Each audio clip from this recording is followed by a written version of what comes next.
इस ड्रामे का जो कंटेंट है, इसमें जो माजरत के साथ बेगैरतियाँ दिखाई गई हैं, उस पर तो मैं 4 घंटे भी बोल लूँगा। अब बाप ने जो सिचुएशन पैदा की है घर में, अपने ही घर में, कि भाई एक ऐसे बंदे को जो उसकी बीवी को पहले पसंद करता था, उससे शादी होने लगी थी, उससे अपनी बेटी की शादी करके अपने ही घर में घर दामाद रख लिया। वाह भाई वाह।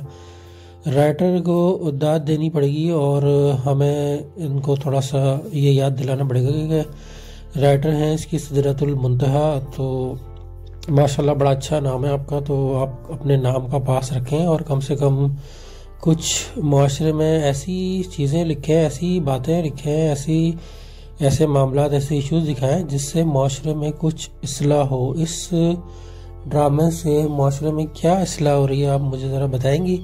और दूसरी बात ये कि इस तरह के इश्यूज़ का, इस तरह के की सिचुएशन का हमारे माशरे से कोई ताल्लुक़ है ही नहीं, क्योंकि आम तौर पर ये चीज़ें होती नहीं हैं। आपने देखा है कि कितने नाक और नखरे वाले लोग होते हैं, एक बार बेइज्जती करने के बाद लोग उसके घर की क्या उसके करीब से भी नहीं गुजरते, और यहाँ पर बेइज्जती होने के बावजूद साथ साथ रह चले जा रहे हैं।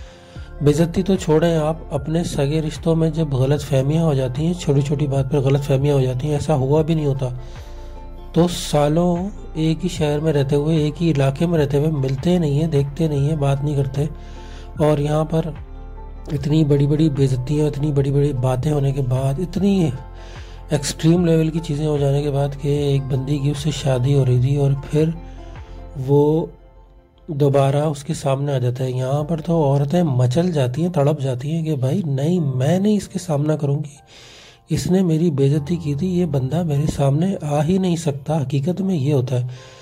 अब जैसा कि मैं हमेशा कहता हूँ कि हमारे ड्रामे इंडिया में और बांग्लादेश में और दुनिया भर में बहुत ज़्यादा देखे जा रहे हैं, तो आप लोग क्या दिखा रहे हैं कि ये सारा जो सिलसिला है हमारे माशरे में ये आम है। हाँ ठीक है, हम बहुत पस्ती में जा चुके हैं, हमारी माशी इक़दार बहुत पस्ती में जा चुकी हैं, हम लोगों के यहाँ बहुत अजीब अजीब चीज़ें हो रही हैं, लेकिन अब इतना भी नहीं है कि आप जो है वो घरेलू मामलात को आप अंदरूनी बिल्कुल अंदर तरीके से दिखा रहे हैं और ऐसे दिखा रहे हैं कि ये चीज़ें तो हमारे यहाँ आम होती हैं। आप लोग भी बताएं कि क्या एक बंदी जिसको शादी वाले दिन ठुकरा दिया गया हो और वो बंदा उसके सामने दोबारा आने की कोशिश कर सकता है या जुर्रत कर सकता है, भले वो कज़न हो, कोई भी हो। बाप की सूरत हाल मुझे समझ में नहीं आ रही। एक बार एक रैकेट खेला, कह रहे हैं कि कमरे में आके अपनी बीवी के कि बहुत अच्छा माहौल हो गया, घर का बहुत अच्छा माहौल हो गया, मुझे तो बहुत सुकून आ गया। भाई मुझे ये बताओ, जो सिचुएशन तुमने अपने घर में पैदा की है, जो दिखाई है, उसमें घर का अच्छा माहौल हो सकता है? बिल्कुल भी नहीं हो सकता। और तुम बर्दाश्त कैसे कर रहे हो इस बंदे को अपने घर में? तुम्हें तो एक सेकंड भी बर्दाश्त नहीं करना चाहिए दोनों को। जो तुम्हारा रवैया है वो बिल्कुल दो टोक होना चाहिए कि भाई जाओ। वो हुआ है आगे एपिसोड के आखिर में, उसने बोल दिया तुम यहाँ नहीं रह सकते, लेकिन उसने हद ही कर दी ना भाई। वो बंदा भागा भागा आ रहा है, उसको पकड़ रहा है, उसका पैर पकड़ने की कोशिश कर रहा है, उसके बाद उसको अस्पताल लेके जा रहा है, और डॉक्टर जब बात कर रही है तो डॉक्टर भी उसको समझ रही है कि इनकी वाइफ है, उनको मुंह देख के बोल रही है कि आपकी वाइफ है, वो कह रहे हैं नहीं आपकी, इनकी नहीं मेरी वाइफ है। तो राइटर साहिबा को मैं दाद दूंगा कि उन्होंने सिचुएशन तो बहुत अच्छी बनाई है, बहुत ज़बरदस्त सिचुएशन लिखी है, जिससे आप अच्छे सीन और इंगेजिंग कंटेंट तो क्रिएट कर सकते हैं, लेकिन माशरे में इस्लाह, माशरे में तब्दीली और अपना आईना, जो अपना रुख है हमारी ज़िंदगी का, वो सही से नहीं दिखा पा रहे हैं आप लोग। बहरहाल आपको दाद इसलिए देनी पड़ेगी कि आपने ऐसी सिचुएशन लिखी है कि इसमें बहुत ही अजीब अजीब सी सिचुएशनें आती हैं जिसको लोग देख रहे हैं और कि हाँ यार ये सिचुएशन हो गई। मिसाल के तौर पे वो चाय अपनी बीवी से, तो वो सुबह आके चाय मांग रहा है, कह रहा है कि मुझे चाय दे दो कि चाय मिल जाएगी, और उसके लिए वो चाय सुबह खुद बना रहा है।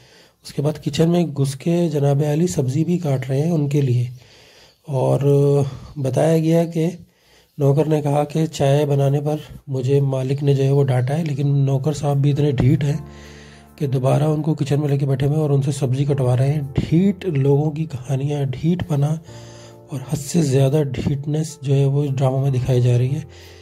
ऑयल डाला, बच्ची ने, उनकी लड़की ने ऑयल गिरा दिया सीढ़ियों पर। किसी को पता ही नहीं लगा कि ऑयल गिराया हुआ है, किसने गिराया हुआ है, कैसे गिराया हुआ है।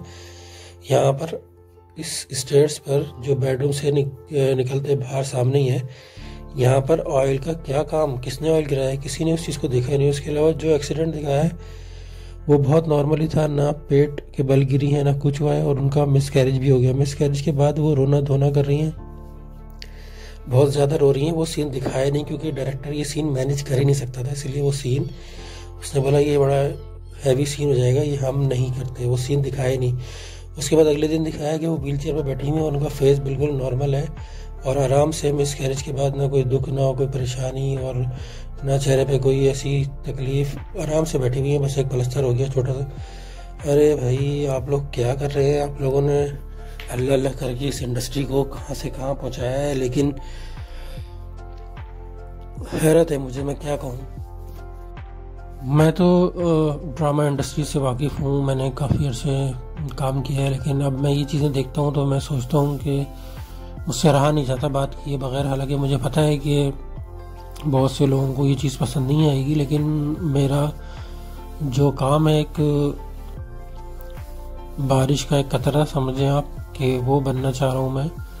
कुछ शुरुआत तो कर रहा हूँ, शायद इससे कुछ इस्लाह हो जाए, कुछ लोगों को बात समझ में आ जाए। दूसरी सबसे बड़ी बात मेरी ये है कि हम पाकिस्तानी माशरे में आम तौर पर ये चीज़ें नहीं देखते जो आप ड्रामा में दिखा रहे हैं। ड्रामा सिर्फ और सिर्फ कमर्शियलिज्म के लिए, पैसे कमाने के लिए और रेटिंग्स के लिए कि आपका चैनल लोग ज़्यादा से ज़्यादा देखें, आपका ड्रामा लोग ज़्यादा से ज़्यादा देखें, इस हद तक जा रहे हैं ये कंटेंट राइटर। और राइटर बेसिकली, राइटर का हमारे यहाँ ये होता है कि राइटर एक कहानी लिख के देता है, फिर जो कंटेंट हेड बैठे होते हैं चैनल्स में, वो उसमें मसाला डालने के लिए कि भाई इंगेजिंग कंटेंट बनाना है, वो सिचुएशंस बताते हैं और साथ बैठकर ऐसी ऐसी चीज़ें लिखवाते हैं। और मैं आपको एक बात बता दूं कि जितने भी हमारे बड़े चैनल हैं, 3 बड़े चैनल ARY, जियो और हम टीवी, तीनों में जो कंटेंट डिपार्टमेंट है उसमें 90% 95% ख़वातीन हैं और अच्छी पढ़ी लिखी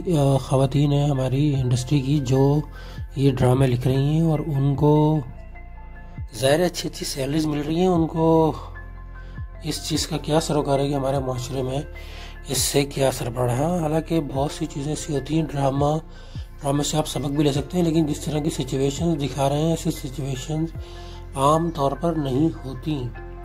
बहनों भाइयों में इतने इख्तिलाफात हो जाते हैं, जैसे कि मैंने स्टार्टिंग में कहा, तो एक कज़न इतना ज़्यादा घुस रहे हैं और उनकी बहन भी इतना ज़्यादा घुस रही हैं, हालांकि वो खुद चिढ़ जाएं एक दूसरे से। हमारे यहाँ बहुत अना के बड़े मसाइल होते हैं, इसमें कुछ भी नहीं दिखाया जा रहा। इतना जलील होने के बाद वो उसी घर में रह रहे हैं और आखिरकार उन्होंने बोल दिया कि भाई तुम जाओ। और एक बात और मुझे करनी थी, वो ये कि ये जो मियाँ बीवी आयना आसिफ और जैन, इनकी केमिस्ट्री जो दिखाई गई है, कभी कभार तो ये एक दूसरे की बात बहुत आसानी से समझ रहे हैं। इतनी बातें जिसमें इख्तिलाफात हो सकते हैं, लड़ाइयाँ झगड़े हो सकते हैं, आराम से कह रहे हैं कि मैं तो तुम्हारे साथ बहुत अच्छे से रह रहा हूँ, मैं तो तुम्हारी हर बात समझता हूँ, तुम तो मेरी हर बात समझती हो, बहुत हमारी अंडरस्टैंडिंग है। और एकदम से जब उन्होंने निकाला है तो टीज़र में मैंने देखा है एकदम से लड़ाई झगड़े शुरू हो गए भाई, इनके लड़ाई झगड़े शुरू हो गए, आमने सामने हो गए। तुमने ऐसा क्यों किया, मेरी तुमने बात नहीं सुनी, तुम यहाँ रह रहे हो, मैं तुम्हारे लिए धक्के खाती फिरी हूँ। अरे भाई तुम्हारी तो इतनी अच्छी अंडरस्टैंडिंग थी, तुम जब वो तुम्हें छोड़ के जा रहा था तो तुमने उससे बात क्यों नहीं की, कहाँ गई तुम्हारी अच्छी अंडरस्टैंडिंग। उसके अलावा बाप ने जो पीछे सूरत हाल देखी है, अपनी बेटी को किस तरीके से उसने भाग गई थी, ढूंढा, मनाया, लाया, शादी की, उसने कैसे उसको समझ लिया कि बेटी जो है वो सुकून से बैठ जाएगी, मैं अगर इस अपने दामाद को घर से बाहर निकाल दूंगा या घर से बाहर जाने का कह दूंगा। और मज़े की बात वो ये भी कह रहे हैं कि तुम जाओ, अकेले जाओ, मेरी बेटी तुम्हारे साथ नहीं जाएगी। अबे भाई तुम्हारी बेटी ने पहले तुम्हारी इतना नाक में दम कर दिया था, तुम कैसे उसको छोड़ सकते हो इस तरह इजी? कैसे कह दिया भाई कि भाई तुम अकेले जा सकते हो और मेरी बेटी तुम्हारे साथ नहीं जाएगी? पहले उन्होंने इतना सताया, इतना तंग किया, आराम से भूल गए। राइटर साहिबा को मैं ये कहूँगा कि करेक्टर आप लिखती हैं, ठीक है, अच्छा लिख रही हैं, लेकिन उस करेक्टर को पकड़ के तो रखें। आप आगे जाके कंटेंट हेडों के आसरे पर बैठ जाती हैं। जैसा उन्होंने बोल दिया इसको यहाँ पर तो ये होना चाहिए, इसको तो यहाँ पर, इस करेक्टर को यहाँ ले जाओ, इस करेक्टर को यहाँ ले जाओ। करेक्टर अपना जो किरदार है वही लूज करे चले जा रहा है। एक करेक्टर अंडरस्टैंडिंग करने वाला है तो फिर वो झगड़ा करने वाला कैसे हो रहा है बार बार। एक करेक्टर को एक बात समझ में आ गई है कि भाई मेरा घर इस तरह नहीं चलेगा, तो वो दोबारा क्यों कर रहा है।